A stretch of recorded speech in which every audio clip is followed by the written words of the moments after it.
Guns of Washington, 5 agencies with gun stockpiles. I've been talking about this since the Obama administration, how all these government agencies been stockpiling weapons, hollow points under um, Obama. We're like, why do the agencies need hollow points? It makes no sense. But it, I think these weapons are going to be turned against the people because he can't do it with the military. So he'll have to use these executive branches to on the people. But before we get started, go ahead and hit that like button, share this out so we get this information out there. Subscribe if you're not already a subscriber, and hit that alarm bell so you know when I'm putting out new stuff. Also, check out my link tree in the description. It has a link to my Patreon where I talk about things I can't talk about here. And there's also a link to my Twitter. I'm very, very active on Twitter now, so go ahead and follow me on Twitter. All right, let's talk about this news. Quote, a standing military force with an overgrown executive will not long be safe companions to liberty. And that was a quote from the great James Madison, and I totally agree with that. And that's exactly what from Obama to Biden we got going on. They're creating the brown shirts. What do you think? These 87,000 new IRS agents, they're not going to come after the rich people. They're going to be used on the middle class and below. And that's, I mean, plain and simple. I don't know why people on the left aren't waking up to that fact. They're going to come after you too. People on the left, they're after normal people's money because they're not going to get it with the rich. The rich have these lawyers, they have accountants that they can get out of paying all these taxes. So they got to get the money from somewhere, and they're going to get it from the middle class. Conspiracy theorists sometimes have at least a thread of truth in them. And come to find out, a lot of the conspiracy theories that we've been saying over the years uh, tend to be true, especially if you're looking at the stuff with COVID and everything else that's going on. A lot of the stuff that people like myself been saying and been booted off of platforms for in the past it comes to be true. But and it makes which is what makes them valid, and to some on the far, it makes it valid to some people on the right. And now even some people on the left are waking up to some of these conspiracy theories that we've been saying over the years. But one of those theories is that the federal government is not on their side. Concern has been raised in conservative circles about the hiring of 87,000 new IRS agents as just one example. Trust in the IRS has been in decline for many years, ever since President Richard Nixon used the government as a weapon against his political enemies.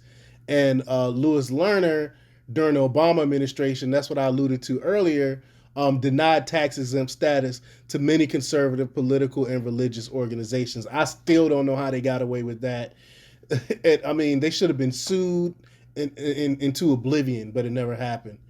But it isn't just politics.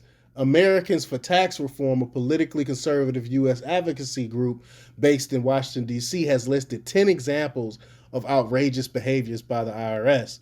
There's another reason some Americans on the right are just now becoming aware of the number of weapons associated with government entities, including some departments within the IRS. I did not know until constitutional attorney John Whitehead, president of Rutherford Institute, a conservative Christian public interest law firm based in Charlottesville, Virginia, sent a list of federal agencies that have weapons we didn't know about, though various media have occasionally reported on the subject over the years, and I definitely reported over it over the years. Here's the list from the Rutherford Institute that Whitehead sent, which says he compiled from those few media that did report on the subject. We got the IRS has stockpiles of 4,500 guns and 5 million rounds of ammunition in recent years, including 621 shotguns, 539 long barrel rifles, and 15 submachine guns. If true, an explanation is needed so that conspiracy theories don't multiply. I mean, but why do they need 15 submachine guns? Why does the IRS need long barrel rifles? Why does the IRS need shotguns? Why do they need 5 million? It makes no logical sense that the IRS will hold these weapons. And yet, these are the same people that want to take away your right to bear arms.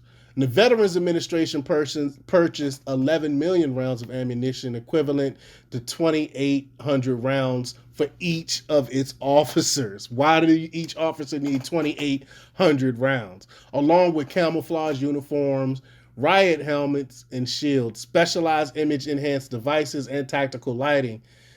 That's ironic since many veterans use weapons to defend the nation. They are now seen as potential enemies of the government many of them fought for. Then you got the Department of Health and Human Services. They acquired 4 million rounds of ammunition in addition to 1,300 guns, including 5 submachine guns and 189 automatic firearms for its office of Inspector General. According to an in-depth Rutherford Institute report on the, quote, militarization of the U.S. executive agencies, the Social Security Administration secured 800,000 rounds of ammunition for its special agents, as well as armor and guns. So seniors beware. It's crazy. So, I mean, why does Social Security need all those rounds? I mean, I don't get it. It makes no logical sense. The Environmental Protection Agency, EPA, owns 600 guns, and the Smithsonian Institute now employs 620 armed special agents. You better not get near those dinosaurs or litter the highway or else. Crazy. Should we be concerned? Congress authorizes the budget for these agencies. Have members ask their secretaries and directors why they need all this firepower? Why haven't the broadcast networks and major newspaper conducted investigations? A 2017 Forbes magazine article reported, quote, the Small Business Administration, SBA, spent tens of thousands of taxpayer dollars to load its gun lockers with Glocks last year. The SBA wasn't alone. The U.S. Fish and Wildlife Service modified their Glocks with silencers. Why? Maybe they don't want to disturb the fish while taking down an angler. Like, why do they need silencers? There's a lot of questions that need to be answered here. Freedom is not easy to obtain, but it's easy to lose. Ask those who once lived in free societies that are now ruled by one-party dictators, like China, for instance. The buildup of weapons, the proliferation of cameras, the increasing fear among some that our government is no longer on our side reminds me of lyrics from a song by the Police. Quote, every move you make, every breath you take, I'll be watching you.